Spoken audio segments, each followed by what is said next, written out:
இந்த குடல் இறக்கம் யாருக்கெல்லாம் வரலாம் அது நம்ம தெரிஞ்சுக்கணும் இல்லையா.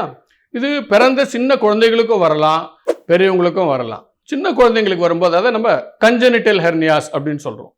பெரியவங்களுக்கு பெரும்பாலும் வயிற்றுக்குள்ளார ஏற்படக்கூடிய அழுத்தம் அதிகமாகுது அப்படின்னு சொல்றோம். அது எப்போ அதிகமாக அந்த அழுத்தம் அப்படின்னு சொன்னீங்கன்னா, மலச்சிக்கல் காரணமாக நம்ம முக்கும் போது, அல்லது சிறுநீர் தாரையில அடைப்பு, பிராஸ்டேட் போன்ற நோய்களால அடைப்பு ஏற்பட்டு நம்ம முக்கி போகும்போது, அல்லது சுவாச பிரச்சனைகள் இருக்குது, ஆஸ்துமா அது மாதிரியான பிரச்சனை இருக்கும்போது நம்ம ஏங்கி மூச்சு விடும்போது, அல்லது பிரெக்னன்சி மகப்பேறு காரணமாக உள்ள குழந்தை வளரும் போது வயிற்றுக்குள்ளார அழுத்தம் அதிகமாகுது.